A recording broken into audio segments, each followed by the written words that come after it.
कितनी ब्यूटीफुल और कलर भरी एनीमे है ये। मैं गारंटी दे सकता हूँ इसमें तो कुछ डार्क सीन्स हो ही नहीं। Dam.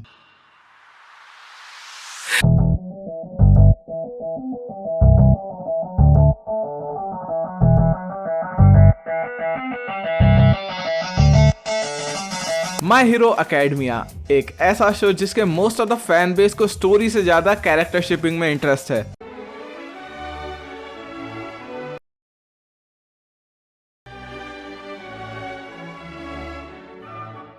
Oh my god, bro. Oh, hell no, man. What the fuck, man? तो अभी सीजन 6 के एंड होते आई नो अब बहुत से व्यूज इस शो को देखने वाले हैं because it was so great. The story behind my hero academia is simple. A world of super powers. एक किड जिसके पास पावर्स नहीं है पर वो नंबर 1 हीरो बनना चाहता है। ये स्टोरी इतनी यूनिक है, इससे पहले हमने ऐसी स्टोरी के साथ कोई एनीमे नहीं देखी है। But what makes this anime interesting?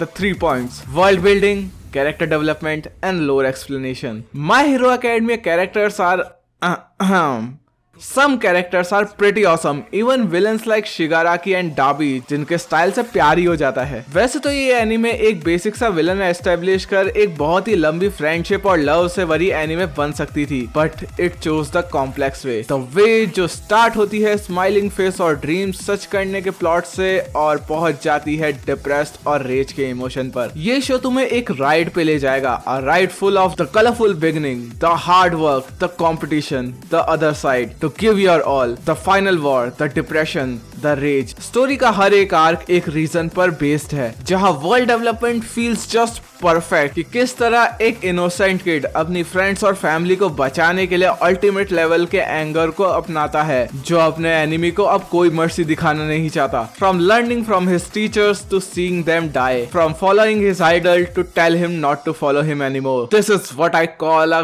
Peak character development. It was right on point. पर ये तो हमने बहुत आगे की बात कर ली, एक काम करते हैं थोड़ा रिवाइंड में आते हैं। It was 2020। मुझे एक शो के बारे में पता लगता है which is about fights and super powers. तो मैंने एक दिन रैंडमली इसे स्टार्ट किया and I loved it. The plot, the environment. मेरे को ये शो इतना पसंद आया था कि मेरे 2 सबसे फेवरेट कैरेक्टर इसी एनिमे से आते हैं, Eraserhead और Deku. This is the show which inspired me to do hard work in life. Deku as a main character, one of the best character तो नहीं है, but एक टाइम पर उसने मुझे बहुत इंस्पायर किया है। And not only him, Bakugo, Todoroki, Eraserhead, Red Riot, even villains like Shigaraki मुझे कुछ सिखा के ही गए हैं। My favourite song comes from this anime. One of the best tournament arc इस एनिमे में है, और क्या ही लोगे इस एनिमे को देखने का। बट सीजन 1 और सीजन 2 के बाद स्टोरी पूरी लोर एक्सप्लेनेशन और वर्ल्ड डेवलपमेंट में चली जाती है, जिसकी वजह से सीजन 3 to 5 बहुत स्लो लगता है, जहाँ fights are also frequent but वो बहुत ही एपिक होती हैं। और अगर तुम्हें जानना है कितनी एपिक, तो सीजन 4 की ओवरऑल की फाइट देख लो। बट इसी वजह से सीजन 3 to सीजन 5 समवॉट इस शो को थोड़ा झेलना पड़ता है मैं कहूंगा। But it all paid in season 6। मांगा रीडर्स कब से हमें इस आर्क के लिए वार्न कर रहे थे, द वॉर बिगिन। और जो स्टोरी अभी तक बहुत लाइटली चल रही थी, it comes to an end in an instant. और वॉर के चालू होते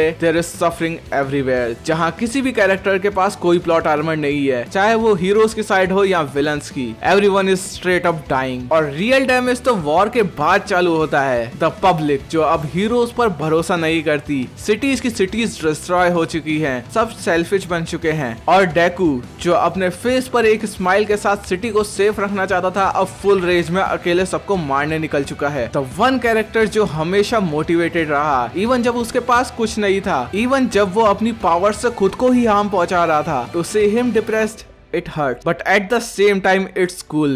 Now you can see the character development they did, जहाँ एक सिंपल किड अब एक किलिंग मशीन बनने के लिए रेडी है। पूरे टाइम सिटी की प्रोटेक्शन करना, बिल्कुल एनर्जी ना होने के बाद भी कई दिनों तक रेस्ट ना करना, और फिर भी अपने सेंसेस में रह के पब्लिक को बचाना। That's the hero Deku is. And the only problem of mine with this show is the main villain. देखो, मुझे कभी ब्लैक कैरेक्टर्स पसंद नहीं है।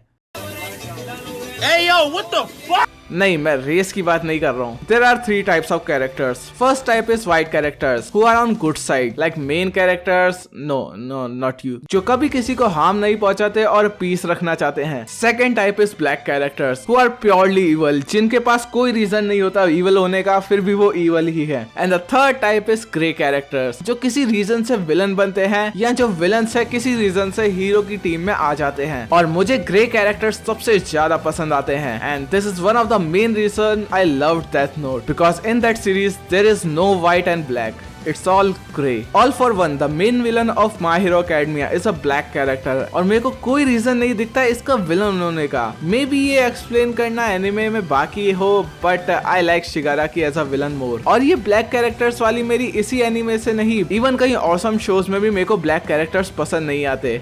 ये अगली वीडियो कौन लीक कर रहा है? जब शिगाराकी की बैक स्टोरी सीजन 6 में दिखाई जाती है, I was so shock that जहां एक तरफ इतनी ऑसम पावर्स वाला जो हीरो बनना चाहता था, उसको वर्ल्ड ने क्या उसकी फैमिली ने भी एक्सेप्ट नहीं किया और उसे विलन बना दिया। या फिर डाबी, जिसने एंडरवर्ल्ड ने जो उसे सपना दिखाया उस पर चलते उसने खुद को इतना टॉर्चर किया कि अब उसे पेन ही नहीं फील होता और वो अब ह्यूमन भी नहीं रहा। वहीं दूसरी तरफ एक किड जिसके पास पावर्स नहीं थी, बट उसकी मॉम ने हमेशा उसे सपोर्ट किया, and now he is on a journey to become a number 1 hero. शायद कहीं ना कहीं इसी स्टोरी की वजह से मैं इस कैरेक्टर से बहुत रिलेट करता हूँ। My Hero Academia is not a character story, it's a world story, a world of super powers. अब लास्ट में एक ही क्वेश्चन आता है, is it worth watching? Let me tell you, this is not a Demon Slayer जो हर किसी को पसंद आएगी, बट अगर तुम्हें अपना थोड़ा सा टाइम लोर एक्सप्लेनेशन को दे सकते हो तो this series is pretty awesome. This is the new shonen anime which is probably not the best, but it will be always close to my heart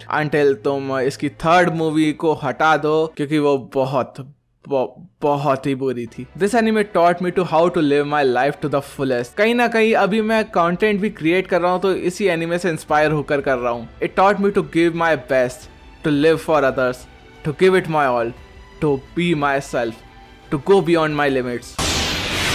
さらに向こうへ